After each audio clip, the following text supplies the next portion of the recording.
Hi, Anya ma'am. Hi, Shavana ma'am. Thank you for doing this Swell author spotlight session with us.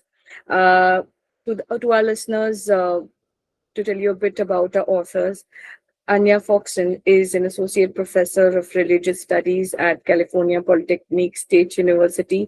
Her research centers primarily on modern transnational yoga, approaching it from a historical perspective. And Shavna ma'am is a scholar of Hindu esoteric traditions with focus on Sakta Tantra, embodied ritual, and the lived experience of goddess worship. Her work blends social anthropology with reflexive autoethnography, drawing on both field research and personal insight. In this session, we'll be talking to them about their book, which is The Serpent's Tale.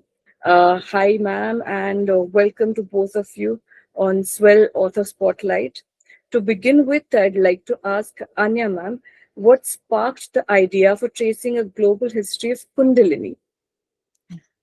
Well, in some ways, I think this follows up on the earlier work that I've done on global yoga traditions. Obviously, Kundalini is very entangled in yoga.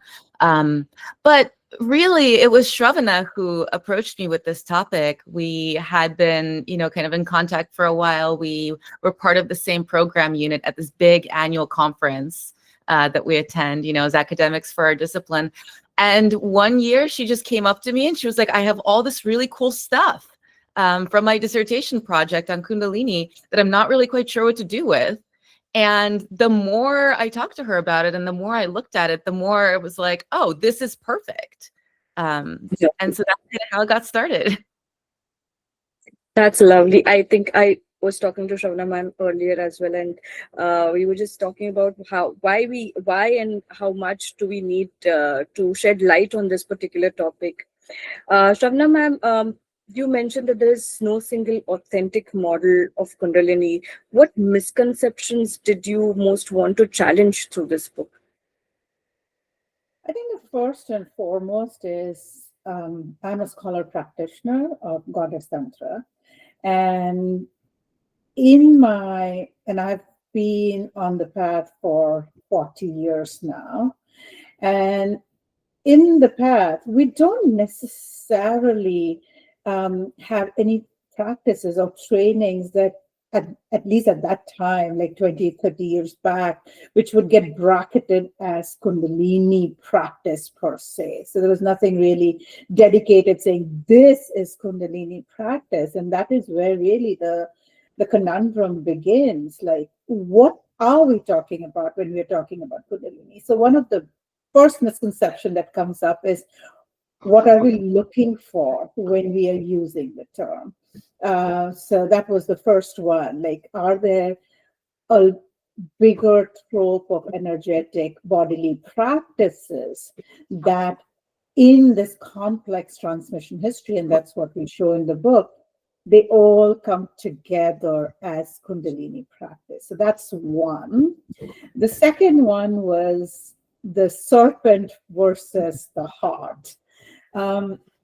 A lot of texts, especially with Arthur Avalon or John Woodruff, Sir John Woodruff, the serpents, what is it called? The serpent power, I think. Yes. What happens is this serpent rising and kind of coming from the base of the body all the way up becomes the common narrative. So even in South Asia, as much as is in West, the minute we talk about Kundalini, somewhere the serpent arising, all-consuming heat narrative comes up.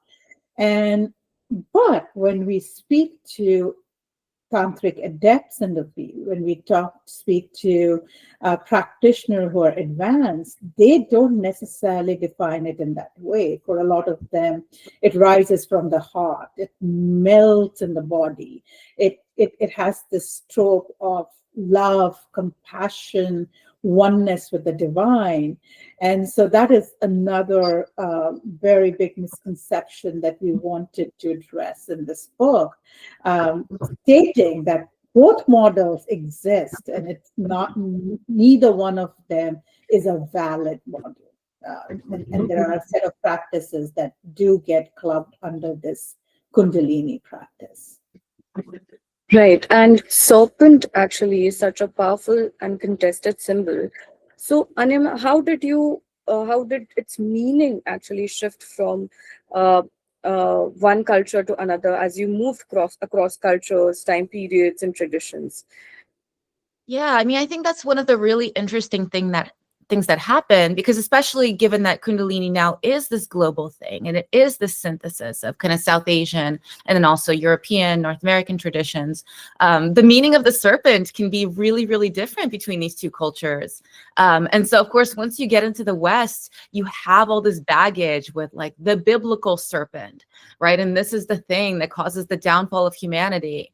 And all this baggage with sexuality as well. That, I mean, obviously sexuality might be present in the South Asian traditions, but it's really treated very differently. Whereas in the South Asian context, of course, you have serpents that are associated with divinity in various ways, right? You have the serpent that drapes itself around Shiva's neck, and you have Vishnu, who is reclining on the serpent on the ocean of milk. And so there's this kind of link that's much more positive, I think, a lot of the time in the Indian context.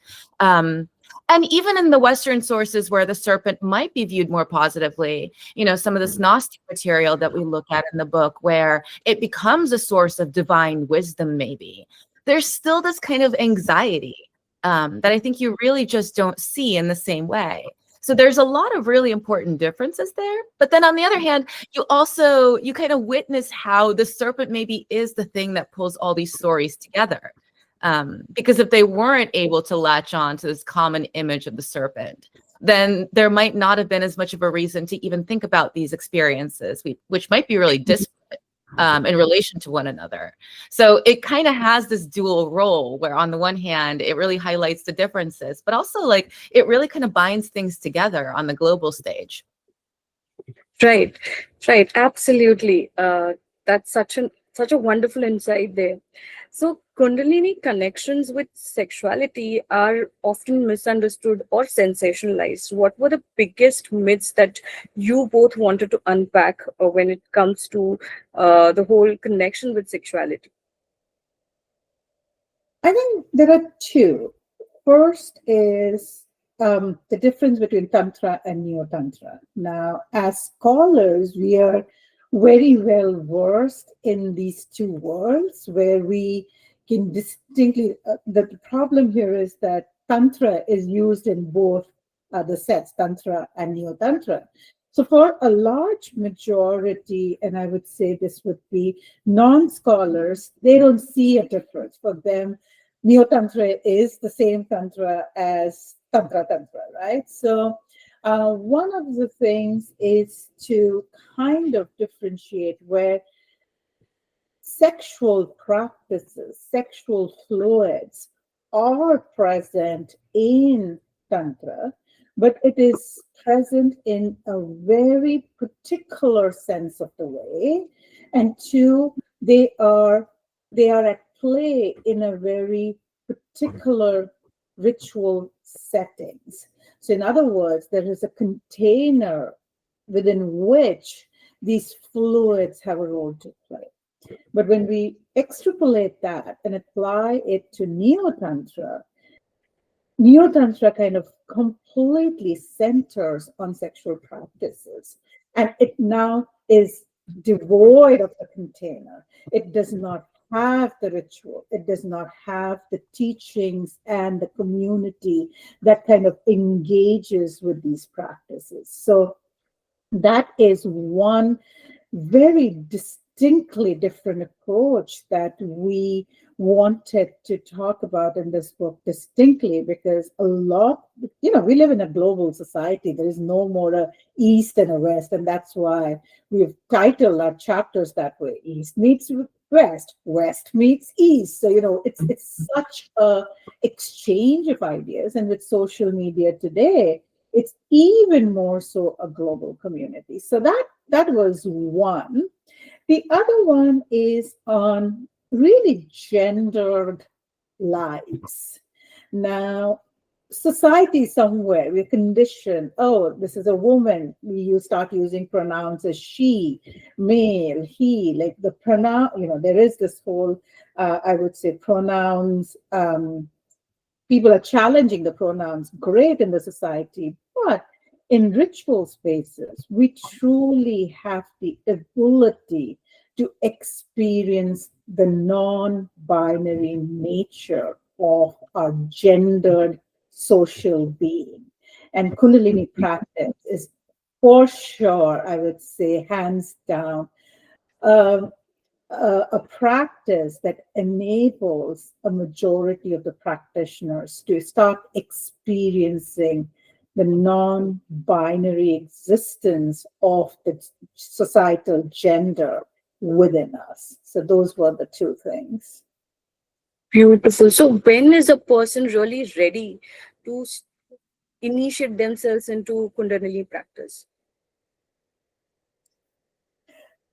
Anya, do you want to answer? I think you should take that one, Shravana. Okay.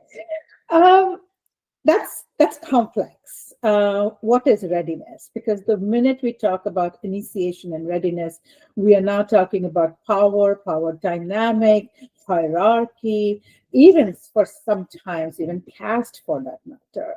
And then male, female, it just becomes very complex.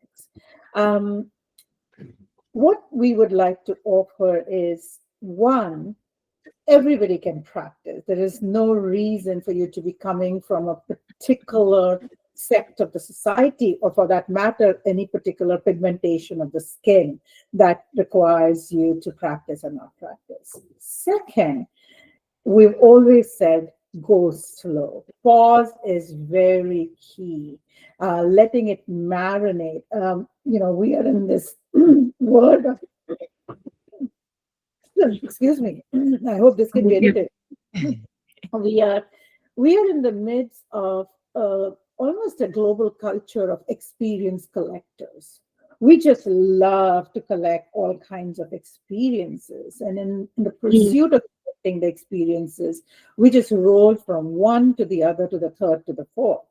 And in this, what happens is we don't pause, we don't marinate, we don't go slow, and then we, without recognizing, create a cocktail of practices and energetic rise and fall in our body that creates more of a confusion and chaos than doing what it needs to do. So anybody can practice. It just requires patience, and it requires long moments of pause between instructions. And I think maybe Wow. what I add to that, because we found this quite a bit, and especially the more modern historical material, including some of the South Asian sources. So Gopi Krishna is a really good example. He's kind of at the center of our book, that there is increasingly this sense that, yes, right, I mean, practices, of course, exist and have historically been used for this, but also this is something that some people experience spontaneously. And so especially now, if you look at the sort of social media landscape, where, as Shravana put it, I mean, people are not only collecting experiences, but because of that, there's this sort of explosion of experience narratives. There's so much conversation about how this might happen spontaneously. It might happen before you're ready. And there's a lot of fear around this, right? And a lot of anxiety, and the sexuality piece is tangled up in this, and all sorts of mental health issues are tangled up in this. And so, I mean, the history is complex, right? And what counts as Kundalini is, of course, also really, really complex. But I think to just sort of re-emphasize what Shravana was saying there, especially when we're seeing these kind of spontaneous arising narratives, I think what becomes really important is, on the one hand, that container, right, and finding some kind of container. But on the other hand, also, as she emphasized just now, this idea of kind of taking a pause and maybe going slow, right? And not jumping to conclusions, and not jumping on the first thing, and not trying to kind of push through it. Because I think that's a lot of where this kind of anxiety that we're seeing today really arises out of. So Anya ma'am, how? I just Please. want to add one more thing, which Anya has spoken about in one of the podcasts we recorded, and that was, in all of this, I think it's also important to recognize what will we identify or call as a Kundalini arising or a Kundalini practice. I think Anya I don't know which podcast Anya said this, but I really love what she said. If you put everything on Kundalini, if you call everything Kundalini, then there is no Kundalini. But if you put one thing as Kundalini, then we're excluding a lot. And so that is another extremely complex nature of this term, as well as the set of practices that fall under it. Because if I have an experience today, there is a very high chance that I will Google it. And with AI now, there is even a higher probability that I will land on Kundalini. But was it truly Kundalini, or was it something completely different? Was it possibly a psychological thing, or was it an energetic thing? It's so complex. So I think that's another aspect to kind of keep in mind when we start thinking about this is Kundalini or this is not Kundalini. So this is exactly what happened with my friend. She just Googled it, and she started yapping about it. But people need to understand that if you have to, if there is a term that you need to research about it completely, thoroughly, invest yourself in it, and be practically invested in it. Anyways, I digress. Sorry about that. So talking about going further into this conversation, how did traditional texts navigate sexual energy versus how modern wellness spaces have been talking about it? Anya ma'am.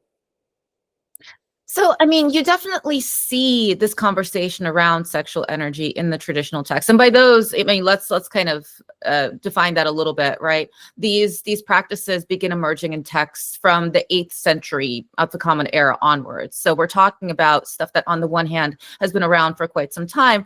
On the other hand, we should also be careful that we don't necessarily say this is all there is. The texts are sort of a limited source, right? I mean, there's all sorts of folk traditions that we might want to be talking about here. There's, of course, oral transmission. So nevertheless, in those texts, we do see sexual energy discussed, especially the texts that treat Kundalini more broadly. And where Kundalini really becomes central to the practice. I mean, this sort of gendered binary, non-binary is central to how some of these tantric traditions view the world, right? So masculine and feminine energies are kind of just at the basis of reality. And so there definitely is, as Shravana already mentioned, this focus on sexual ritual. Sexual fluids become really important in that ritual context. And so this is really woven into how these traditions kind of view reality itself. And it becomes this very formalized aspect of the ritual, which, as Shravana also already mentioned, can be very, very different in this modern wellness space, right? Especially if we're talking about these neo-tantric traditions.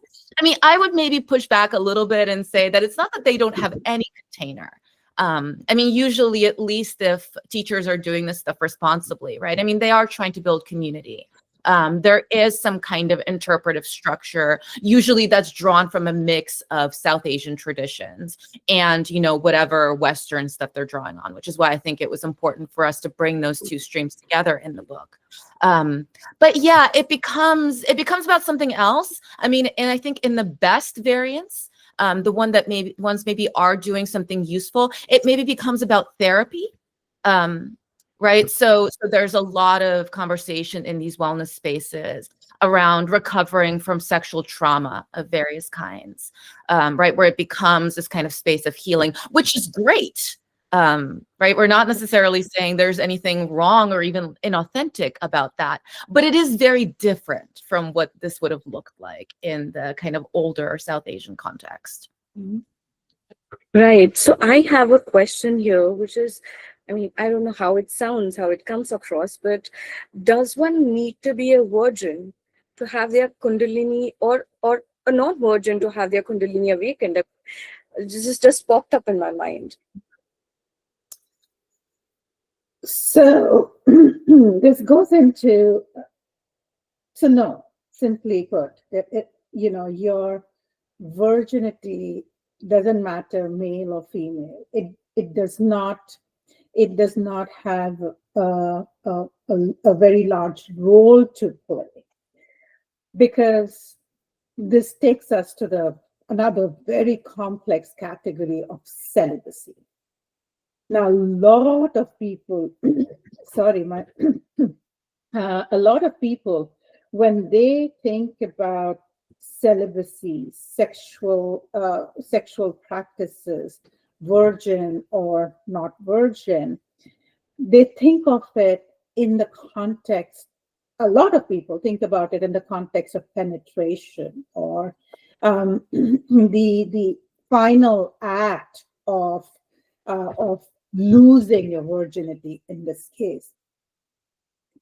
But these practices, and there are several such practices which come from the tradition that enable you to recognize some of the sexual energies within you.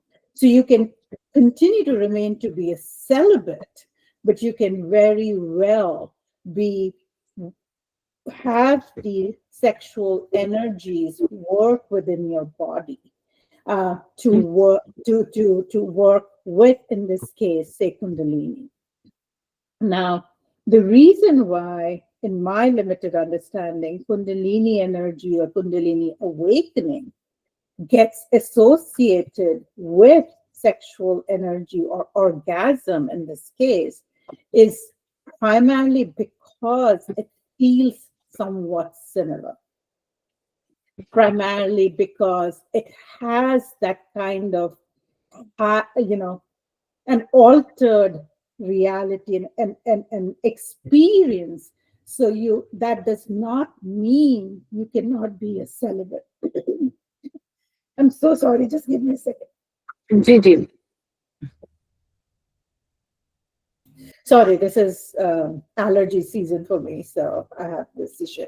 So essentially, it has nothing to do with penetration. So at end of the day, how we understand celibacy, how we understand virgin or not virgin bodies in this case, need to also be challenged. And a Kundalini practice is a great example of challenging those very definitions that I find to be very myopic and limiting with regards to how the society has given us to think about it. So now, talking about Kundalini, does the book also include reflections, your personal encounters about Kundalini? And if so, what made you decide that you need to include these experiences? There's not a whole lot. I mean, Shravana and I both identify as scholar practitioners, although I think for neither one of us, like prior to writing this book, would we have called our personal practice as necessarily a Kundalini-centric practice. And that, of course, gets at, again, what is this term, right? Like what are we applying it to? And so for the majority of the book, we really are dealing with this historical transmission. And so there's a lot of experience narratives in there, and we definitely bring kind of our understanding as practitioners to those narratives. But for the most part, it's not kind of auto history or auto ethnography or something like that. Although we do get into that stuff a little bit in the prologue, right, Shravana? I mean, I think that for both of us, this did become ultimately a very personal book. Mm-hmm. And so to the extent that, we could, and we felt that it was appropriate as scholars, as historians, to kind of include that, I think that both of us did try to do a little bit of that labor of framing it in our own experience, just even in terms of how we arrived at this project, because I think for both of us, this grew out of a lot of our previous work. And also, I think there is a slight intentionality to not give too much of autoethnography in the book. It was a very intentional move because, again, as authors, that's the reason the book doesn't have a conclusion chapter. That is a reason why the book doesn't have a definition that we are offering for Kundalini. Because the minute we bring in our experiences or our understanding into the book, in a written form, much as we tell the audience and our readers that there is more than one, that there is no one standard definition, we would have landed up exactly in that place. So it was also a very thought through, intentional move on our parts to not include too much of our own practice and our own experiences with the divine energy. Yeah, and I think that's a really Right. important, because even though both of us, I mean, we are scholars, right? We really tried to write this as a book for just regular people and practitioners, not an academic book. But I think that scholar background in this case was actually really, really useful, because, in academia, we are trained to kind of stand back from our material a little bit. Which I think can be sometimes really harmful, because it sort of erases the way that our perspectives, our stories are always bound up in whatever it is that we're studying or we're describing. But in this case, it makes us at least a little bit more aware of that lens, right, that we inevitably have as authors, as Shravana said, where it can be really, really difficult when you're telling a story, right, or when you're describing something, to kind of keep in mind that this is only one person's perspective. I think having two of us on this project also really helped, because we were able to sort of balance each other out. But ultimately, I think what makes the book really valuable as something that maybe, for a popular audience is unconventionally written by scholars, is that it then creates that little bit of ambiguity around, like, what is the definitive experience? Well, there isn't one, because we were very conscious about not kind of imposing our version of whatever we think Kundalini is onto it. Of course, we do have our own version, right? Everybody has to. Right. And how has Kundalini yoga in the West evolved, or has it diverged from the Indic roots? So when you say Kundalini yoga, you're now, we have landed on a very particular format. We've landed on this almost like a product in the marketplace. And product in the marketplace, there were few players, but one of the most significant player becomes Yogi Bhajan, who integrates certain philosophical elements from Sikh tradition, although he would say it was all Sikhism, but traditional Sikhs do a pushback. So as scholars, we will refrain from making him completely Sikh, but essentially he integrates and puts together certain yoga practices, certain philosophical energetic practices, puts it together, and he comes up under his organization, which is called as 3HO, Happy, Healthy, Holy Organization, if I'm not wrong. And within this 3HO organization, they start and they continue to teach Kundalini yoga. So if you go to YouTube, and if you were to look, just Google Kundalini yoga, majority, if not almost all your hits will be coming from students and yoga teachers, Kundalini yoga teachers, who are trained in that tradition, who are trained in that format, who have understanding of Kundalini as taught and as made into a product by Yogi Bhajan. So that's the reason why there is a big comma between Kundalini and yoga in our subtitle, because if we call it Kundalini yoga, then we are talking about the product in the marketplace, which really came about by this particular person in a point of history. And so that is not what this book is about. And we have got it all commercially, the commercial wellness community out there has got the whole Kundalini absolutely wrong here. What is the most, the biggest myth that you've come across that has been the most challenging when it comes to, addressing it to a lay person? That's a good question. I think for me, it is because when I teach in the public space and in the retreat space, actually, even students at my university who have heard about Kundalini or have practices, a great majority of them do come from this understanding of fear, fire, all consuming. It kind of breaks you down narrative, and not for once I'm discounting their experience. Not for once am I saying that is not true, but a lot of times they had an experience, then they went to seek meaning, and they landed on this trope of, what is called as a spiritual emergency. So it just kind of went from one to second, and then here we are. And I think I find that to be the most challenging, because now that they've landed in that fear fire narrative, it's very, very challenging to bring them down from that, and for them, to kind of work with that and say, hold on, maybe if you did not go on Google from point A to point Z, but you had gone from point A to point M, you may have had a very different explanation, purpose, and a reasoning to why it happened. So I think that is where it's very, very challenging, and AI now doesn't make it easy. It's just Absolutely. more difficult. Right, right, right.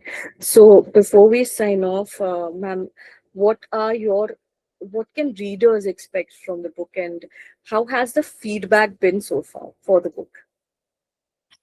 Well, I think this is something that we try to make clear every time we talk about the book. What readers should not expect are definitive answers, because that is very much what the book is not about. And that was very intentional, right? I mean, as Shravana mentioned, we don't define Kundalini. And this is very purposeful. Because, of course, even in the historical material, there are all these really different models, including where in the body Kundalini is, including what Kundalini signifies in the world at large. And so really our hope was that we could present people with enough material to kind of draw their own conclusions and do their own interpreting work, without kind of handing them a ready-made answer. And so that's I think a very, very important aspect of what is in the book and what is not in the book. Right. And the response to the book has been just fabulous. We are very, very, very happy with how people are accepting the book. It's still new in the market. It's just been 2 months, and we could not have asked for more. We are very happy with the response and the emails and the messages we get on social media through Instagram or Facebook. It's very heartwarming to see that it has been so well received. So yeah, thank you, and thank you for having us. Thank you for doing this, having this live session with me. I usually do it on Instagram Live, and I had a real great time talking to you both. It was so cerebral and so fulfilling. I'm so full of questions right now as well that I'm going to get my copy, read it, and put up the review on Instagram. And thank you both. Thank you so much for doing this live with me. And Thank you. I'll just stop the recording. How do I manage it? Okay.